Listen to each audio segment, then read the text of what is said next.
You can have all the knowledge in the world. Yeah.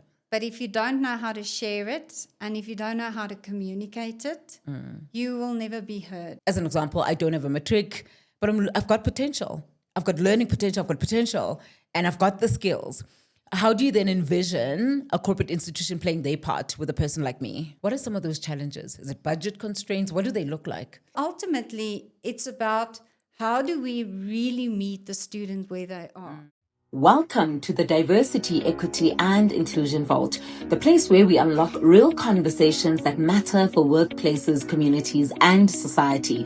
I'm Dolly, your host, and each episode we explore bold ideas, challenge norms and share practical strategies to drive real change. From boardrooms to break rooms, from policy to personal stories, nothing is off limits. So get ready to think differently, act boldly and open the vault to a more inclusive future.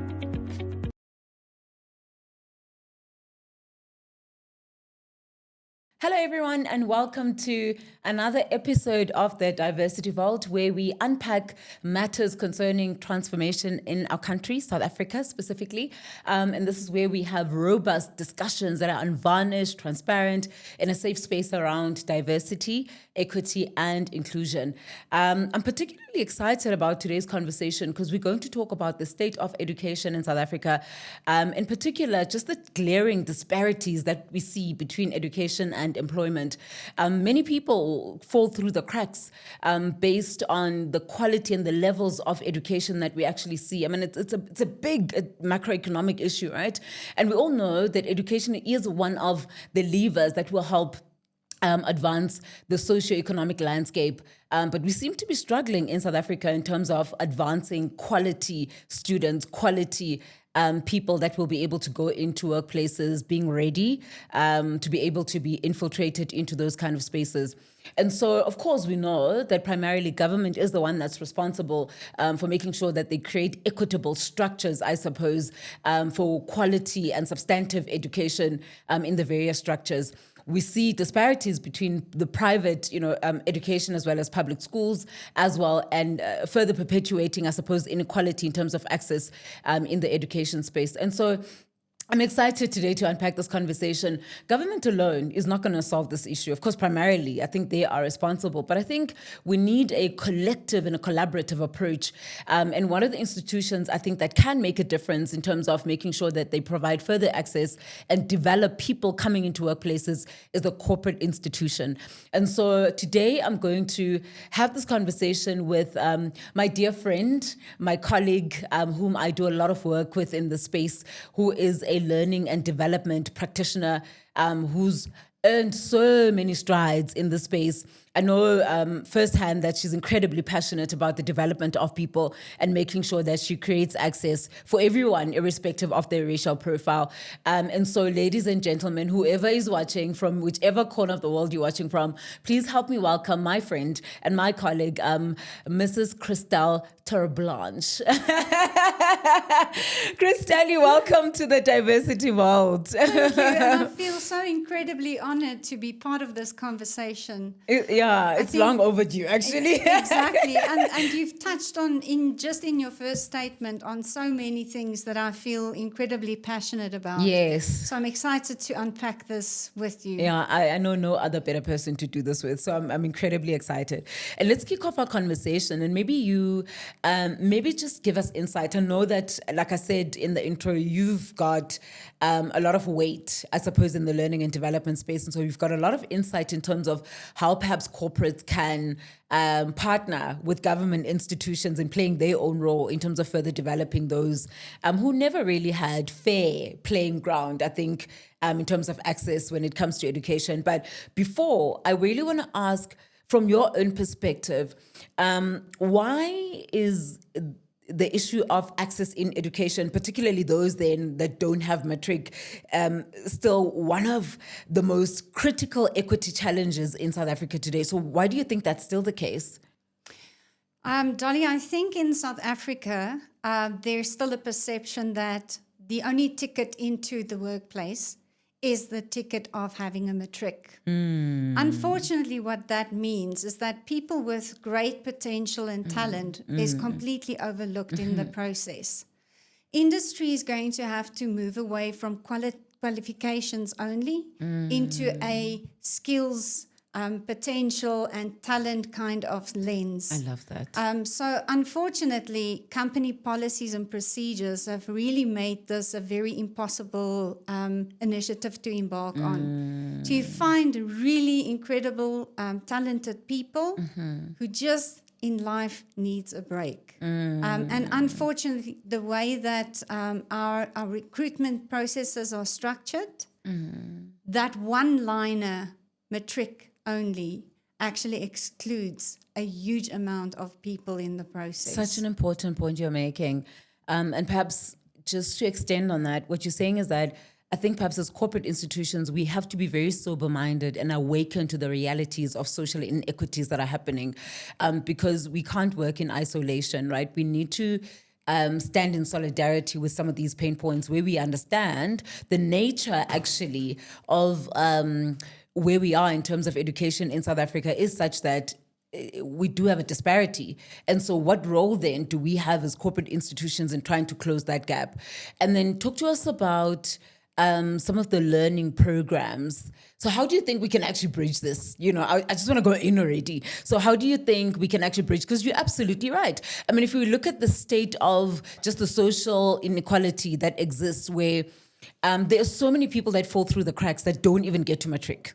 Like a lot of them in the system that don't. What do we then do to these people, right? And I do think that we do have a social and a corporate responsibility in making sure that we do our part as corporate institutions. So I then, as for an example, I don't have a matric, but I've got potential. I've got learning potential, I've got potential, and I've got the skills.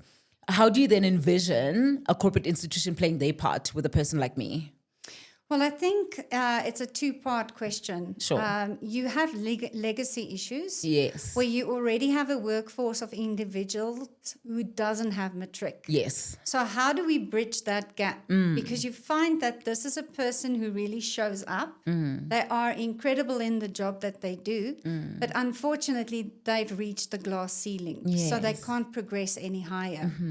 For that, really NQF learnerships would be the answer to it. Sure. You can introduce them to various links in the NQF level framework. You meet them where they are. If they require an NQF level 2, you start them with an NQF level 2, and then they progress. The second layer is unemployed learners. Yes. And there are so many opportunities for corporates to actually partner with the CETAs in applying during their discretionary grants for unemployed learners. Sure. And letting those learners actually become part of the business without a promise to a job, but seeing yourself rather as a university or as a place where people are free to develop without having to commit to employment. Yes. It's actually just the sustainability aspect and how we as a business show up. Yes. I also think that is where true diversity is, because education is the true equalizer to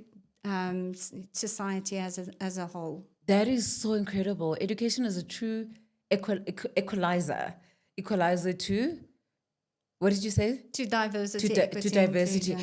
inclusion. And having said that, that's so true. So I suppose, what is then the role of corporates? I mean, if we're talking about inclusion, surely then that's the true essence of inclusion. That when we talk about inclusion, we are creating spaces where every single person can thrive, irrespective of your racial profile. But in this organization, you're also catered for. In this organization, you can thrive. You're visible, in this organization. There's space for you in this organization. So I want us to expand a little bit, Christelle, around just the selection process that you're talking about, because you're right. I think organizations are too traditional in terms of the way that they're structured. And I don't know if organizations are pliable in terms of thinking outside of the box. Absolutely. You know what I mean? And I think this is the time that we actually need to be thinking outside of the box, because honestly, when people come into your organization, they're community members first before they actually become your employees. So you've got to be able to stand in solidarity with some of the issues that actually happen in society.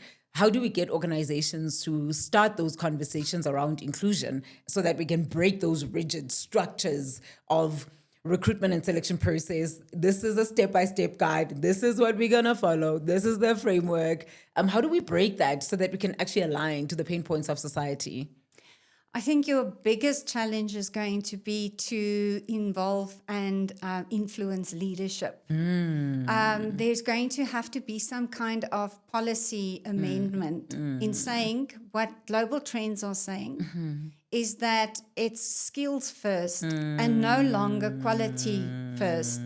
You know, so unfortunately, your qualification gives you the interview, but you can have the highest qualifications, but not necessarily the skill sets or the talent or the potential. Sure. So organizations need to find different ways of measuring that, maybe aptitude tests, rather than just having a look at a paper and having a tick box exercise behind it. Correct. And Dolly, what I've also found is that people don't know how to learn. Yes. We assume that people know how to learn, but no one taught them how to learn. They didn't have role models. Yes. So their parents didn't sit with them and took them through grade 4 and the learning skills that you need, time management. You know, the space that you learn needs to be quiet, all of those components. So if corporate really wants to invest in that, it needs to not only invest in the actual academic portion, but in the behavior portion, in supporting the learner through coaching and mentoring, sponsorship from senior management, and really giving them that personal experience. You know, things that wouldn't bother us as normal students is really going to be a challenge for people that doesn't have employment. 100%. Your transport, Yes. childcare. How do you feed yourself? You know, you can't study with a hungry stomach. Yeah. So ultimately, it's about how do we really meet the student where they are and working around that. So important. I mean, I think about the foundational learning that you're talking about, the fact that people don't know how to learn. And it really anchors on the importance of this conversation, because at the beginning, I mentioned that you have disparities between the haves and the have-nots. And so what you typically see, for instance, in public institutions are those kids that probably start schooling when they're 7, right? And when they're 7, when 3 years later, when they're 10, you want them to be able to read with meaning and understand with meaning. But I mean, it's practically impossible to do that in 3 years, right? I've just entered school, I was 7 and 10, you're expecting me to be able to read with meaning. And then the inverse of that is that you find then children whose parents have access, right, whether affluent, middle class, or whatever you want to call it, who then start schooling in grade R, and they start being taught how to read at the very infant and early stages, right? That's right. By the time they turn 7, they can actually read for meaning. And so if you compare these two different children, one has not had access, right? And so the playing field is not equal. At all. And so what happens is that this becomes perpetual as they go to primary school, as they go to high school, and you start seeing this in tertiary institutions where, for instance, some of them don't even know how to use computers in tertiary, whereas this other child who's had access has learned how to use a computer since, you know, early foundation years. And so, and these are the disparities that are perpetual. And I said in the beginning that I know that it's incumbent on government to obviously make sure they fix those structures and those disparities. But looking at where we are in South Africa today, it cannot be a responsibility of government only, to be honest. I think that corporates, again, have a role to play, whether it's in early childhood development centers and making a contribution on that front. But I see, for me, and a quick win is the discussion that we're having now to say, do we really need to say as a prerequisite that you need a matric to get into our organization, or can we put you on a learnership that actually gets you there? And secondly, if we're talking about inclusion within an organization and due to those legacy issues you're talking about, and then we release adverts and we say, we're giving you access, here are the list of positions that you can apply for. But then within the job advert, we then say we need a tertiary qualification. And so I'm sitting there, and due to legacy issues, I've been part of this organization for years. I've contributed to the progress and performance of this organization for years. But the only barrier I have is the lack of the tertiary qualification you're looking for. So how do you then help me? So you talk about inclusion, but what does inclusion actually look like for me as a person who's been in this organization? And I just want us to talk about the moral responsibility of corporate institutions beyond just the technocratic element of we are in corporate, this is what we're looking for in terms of a qualification, but really just understanding the moral obligation that we as corporate institutions have to advancing a more equal society. Christelle, I think for me, that's what I also want to appeal to. It's actually not business as usual. It's not business as usual. And I honestly feel like we're treating this as business as usual. Do you know what I mean? And even when there are opportunities to observe learners in the system, sometimes we don't. And you rightfully say, you may not have an opportunity to observe all the learners, but you've done a great thing by imparting a skill, by imparting knowledge that this person can go and use in another area of society, I think. So I just, out of your heart, just your own opinion on just the moral obligation of corporate institutions in advancing social equality. I think there is a huge responsibility for corporate, and that actually stretches far beyond just, a tick box, a triple BE scorecard. There are so many initiatives out there that basically forces in organizations to embrace that. But it needs to speak to the heart. The head tells you, yes, there are return on investment. You're going to have a better attrition rate. You are going to have a workforce that is just going to count something on your point systems. But when you start speaking to the heart, that is really where the difference comes in. Imagine a middle-aged father who obtains a qualification who's never had that opportunity. What message is he sending to his children? What kind of excitement does he create for his children to want to aspire to become better learners? He becomes a better learner, so he'll be able to support his family in the sense of, okay, well, I understand the challenges of learning. Let me create a space for my child to actually be able to learn. And then in community as well, imagine a place where a company could sponsor a learning hub of some kind. You don't need to invest in learners per se to come into your company. But what do you do with learners that are already in the system? And how do you encourage them to complete their matric? So safe spaces, quiet spaces to learn, tutoring. You can even have community become involved in that. You have teachers in your community. Why not have those teachers being tutors? I love that. Because what you ultimately want to do, Dolly, is you want to stop people from leaving school. That's the biggest challenge. Correct. Which is the biggest challenge we actually have, that people are actually dropping out of school. And that's why we see, figures, if I'm correct, stats say, about 32.5% of South Africans have a matric? That's it. That is unbelievable. For me, that also depicts just the state of where we are in South Africa in terms of just socioeconomically. And so we need all hands on deck. I think it really has to be all hands on deck. Absolutely. I do think we need to commend organizations that are very intentional, because there are organizations in South Africa that are very intentional about making sure that they do their part. Whether it's I think, and just my opinion, I think that organizations probably do more on the learnership front. I suppose because they're sponsored by the CETAs and maybe triple BE.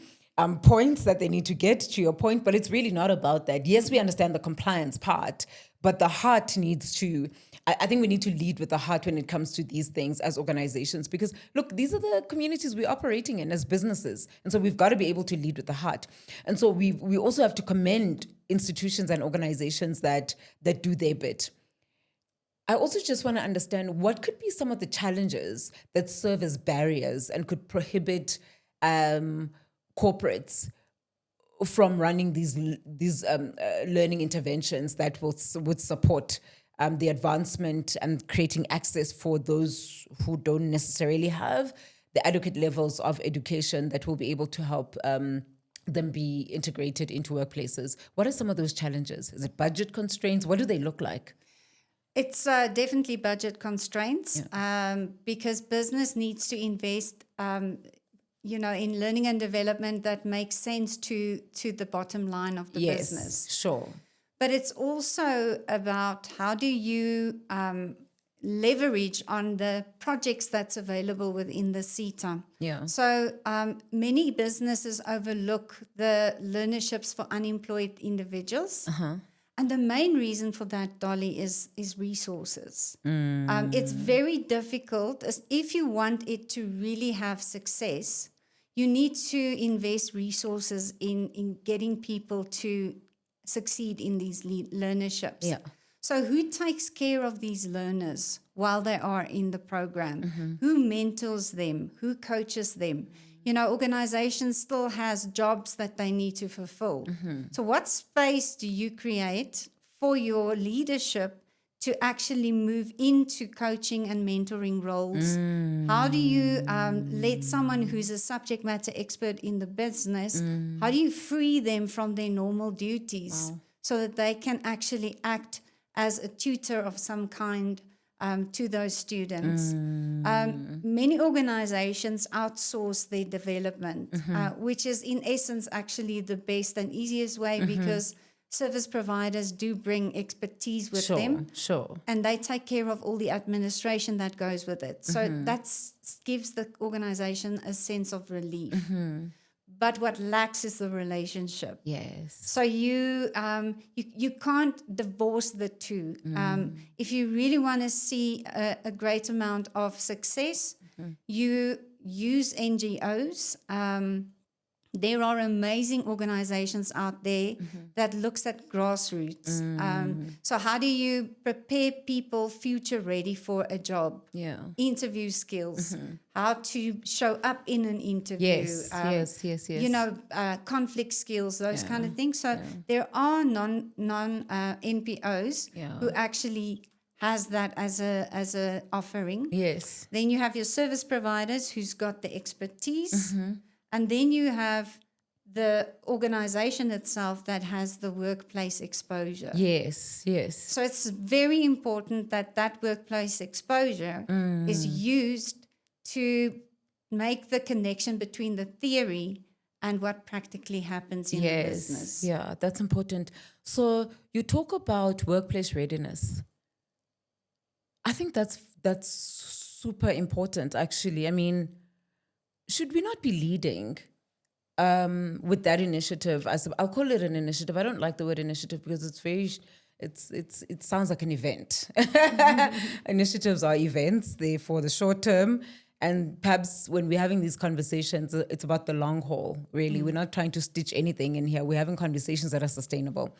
But nevertheless, for me, workplace readiness, I think, is one of the huge opportunities that workplaces have, right? In terms of teaching, whether it's students, who don't necessarily have or know how to show up in an organization, and teaching them some of those basic skills that they would need to be workplace ready. Talk to us about that, Christelle, a bit about workplace readiness and why do you think that is critical? In fact, I would even dare to say it would be so great for each and every organization to have that as part of an offering to help, obviously, advance this access that we're talking about for those who've never really had. I think that would be such a great foresighted idea for organizations to have. Why do you think it's important?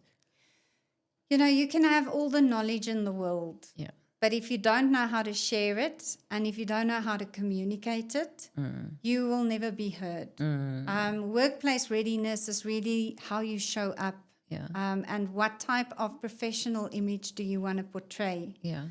It's also about, behavioral skill sets.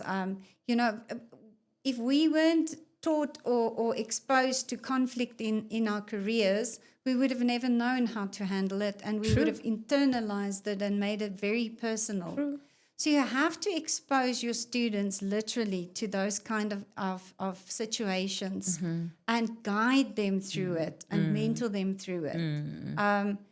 You need to have very open conversations with them. So you need to upskill leaders in the business on how to be good coaches and mentors. And to teach students from the word go that feedback is a gift and that they shouldn't be taking that feedback personally. We do. It's a human nature. But workplace readiness is, I think it's immeasurable. In fact, Dolly, 10% of what we learn through academics. Yes. 20%. Yes. Yeah. So what you and I studied yesterday, We forgot. For the most part. Yeah. And 20% is through exposure, which means coaching and mentoring. It's being exposed to someone that you perceive as a role model. And then the rest, which is 70%, is experience. The hardcore learnings that you encounter on your journey of developing as a professional. Yes, it's accurate. I mean, I would love to witness a world, I suppose, witness a South Africa where with the high levels of unemployment, we are able to do almost like a skills audit of those who are unemployed. You said something very important earlier on, just around the fact that we need to focus on skills. And enhancing skills and building skills more than anything else. Okay, fine, we know that we've got a crisis when it comes to education, academics, etc. Whilst we're actually resolving that, there are a whole host of South Africans who are unemployed, who are just sitting out there. Would it not be fantastic if we had a mechanism of just doing a skills audit of unemployed South Africans and saying, okay, fine, this is how we're going to plug you based on the skills that you actually have. This is how we're going to advance and enhance those skills so that we can get you ready for the workplace. Wouldn't that just be amazing? I mean, you do it in a corporate institution where you do a skills audit, right? I suppose trying to understand kind of the skills bench that you have within an organization. And I want us to quickly talk about that, Christelle. So there's a learning and development practitioners potentially listening to us right now, and they want to understand, but how do I know who's who? Who do I have? Who's in the room and who's in the fabric of this organization so that I can start having these conversations? Is that a skills audit? How is that done? Because I know you've done it before, just to understand the different facets of people you have within an organization, the qualifications that they have, so that you know what to solve for. Because sometimes I think we get caught up in trying to solve for things that people don't want or that are not impactful. But maybe when we do it in reverse and we kind of assess the organization, what skills are available so that we can understand the gaps that we're talking about in order to solve for them. So there's a person who's listening who's fascinated by this and they're like, okay, fine, I want to go back and influence. I want to go back and kind of build into this conversation practically. What does that look like? How do they do that audit? What does it look like practically? I think it is a huge ecosystem. Yeah. So you need to involve quite a lot of stakeholders in this. Firstly is really to look at your business strategy, because learning and development is actually needing to feed into that strategy. So anything you do as learning and development needs to speak to the bottom line of the business. Yeah. Otherwise, it adds no value. Correct. So firstly, it is really about how do you influence senior leadership and how do you align your learning and development strategy with what the business is trying to achieve. Sure. Another very important portion is to take that strategy and then translate that into skills. Yes. So as to say, the DNA of my company has the following behaviors that is required to be seen as a person in the company. The second part is then their skill sets. What skills do we need to make sure that someone can be well equipped to do their jobs? I always like to say, Dolly, you don't do skills audits or gap analysis once. It's a constant thing. The way that business is evolving, you cannot simply do one skills audit and think that you've got it nailed. Sure. If a certain element of business is not working, business has a look at their strategy again, right? Yes. So should L&D and talent as a department. It's an evolving process because the skills that we need today is not going to be the skills that we need tomorrow. So important. So important. I mean, if I think about the projection that most of the skills that are going to be required further down the line in the years to come are in finance, so financial services. And so meaning that you need maths and science. And I think there's a deficit, right, on there as well. Absolutely. And I mean, do you think we're focusing on that as organizations? Because that's what we also need to look at. I think we also need to look at just the external environment and just the future prospects and where the trends are. And then we start feeding into that. Then we start building skills that are going to yield to that. I think as we speak right now, we're speaking about AI as if it's something that's to come. But AI is here. And how many people are equipped in organizations, with the skill set that are going to complement those AI facets? I really think we need to be sober and just awaken to the realities of what's happening in the external environment and also what's happening internally, to your point, because you can't just plug and paste. You need to be responding to the needs of the business. And also, having said that, then understanding what's happening in the external environment. So let's talk, Christelle, about, as we round up our conversation, just how do we measure success in this space? Like, for instance, how do we know whether we are developing correctly and whether we're not? So how do we do that litmus test to say, okay, fine, as an organization, for instance, these were so many people that didn't have a matric or have a matric, and this is where we are right now. How do we hold ourselves accountable? Because ultimately we need to be able to measure, right, whether we're making an impact or not. What does that actually look like? Dolly, you will have drop-offs, right? Yes. So I suppose, yes, to a certain element, the amount of people that stay engaged in the program up until the end is a definite sense of achievement and success to the program. Yeah.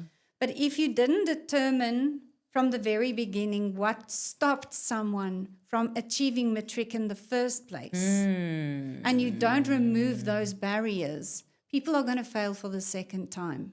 So it's incredibly important that you look at the individual and you figure out, why did they not pass matric in the first place? And you need to remove that barrier.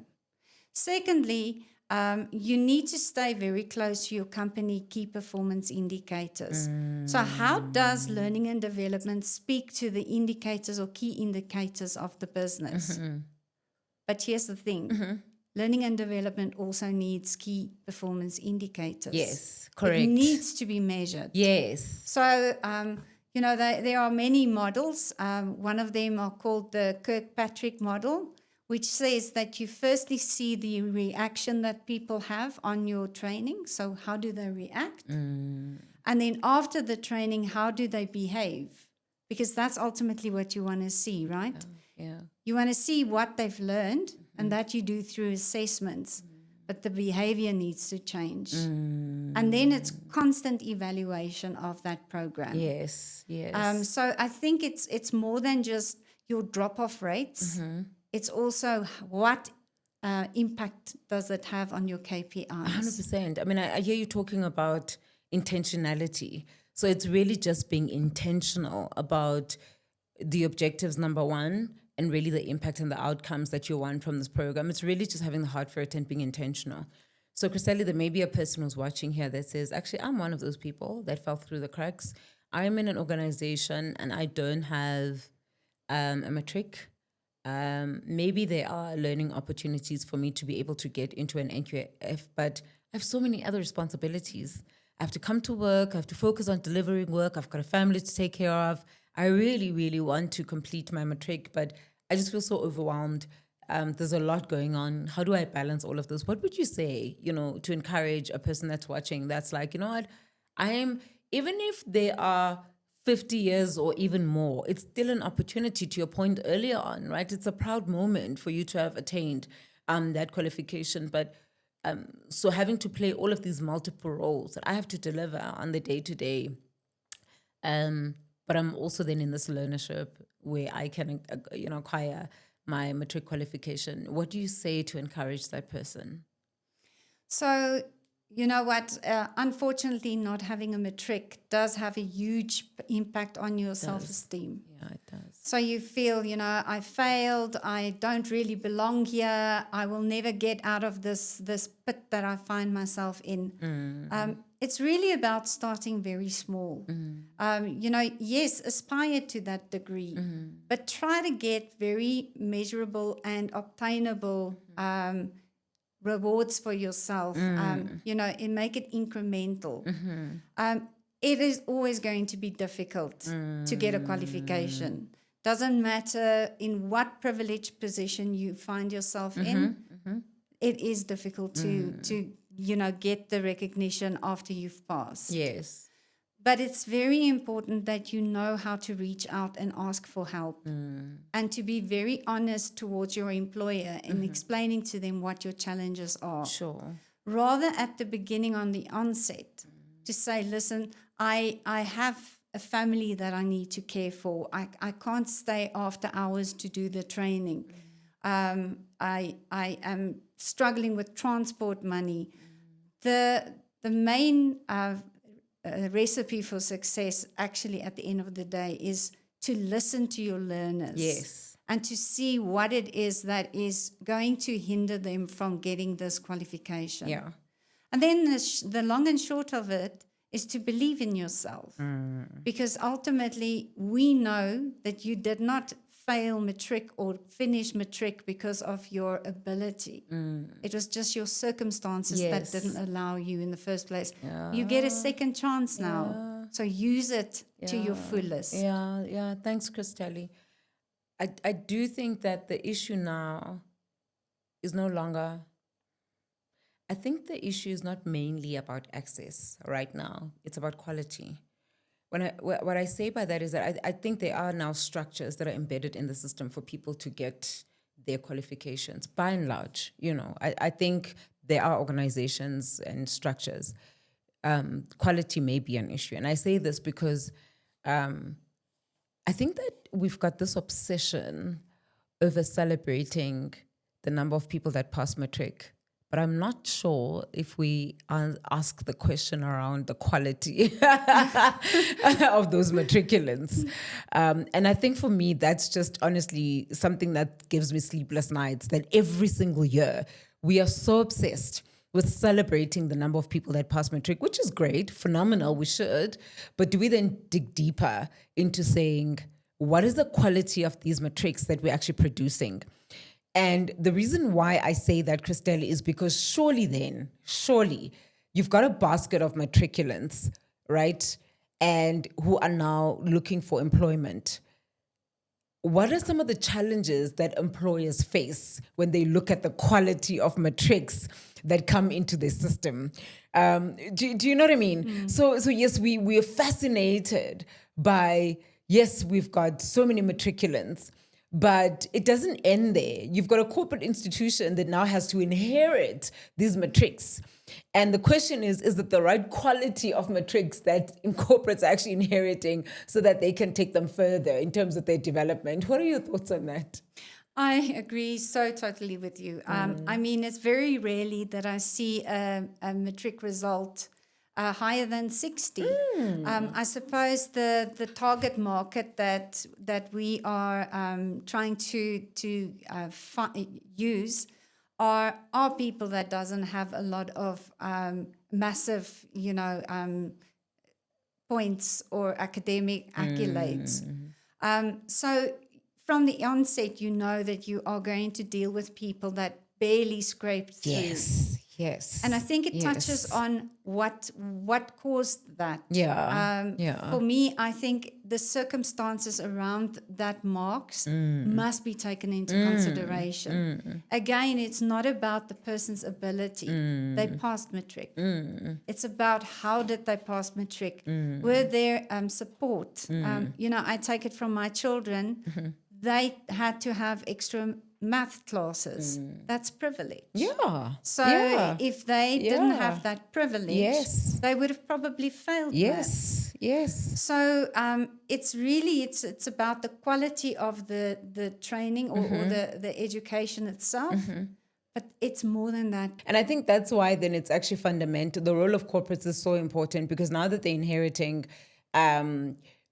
matrics that potentially have 30% pass rate into the system, it's incumbent on them to do more, right? Once those students are actually inherited into their system. It's been such an amazing conversation, Christelle. It's such an amazing, I think we need to have more of these conversations. It's important. So thank you so much for joining us in our episode of the Diversity Vault. It's been incredible having you. It's been wonderful having to be a guest here. Thank you for inviting me, Dolly. You're welcome, and hopefully we can have you again in the studio.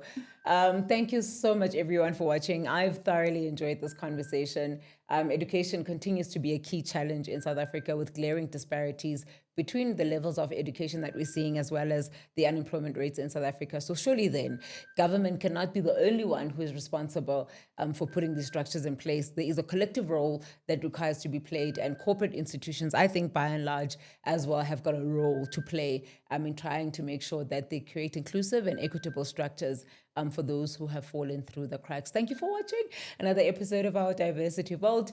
Share this episode, such an important conversation, with many others, and keep rewatching. Until next time, thank you so much for watching. Thanks, guys. Thanks, Christelle. Thanks, Thank you so Dolly. much.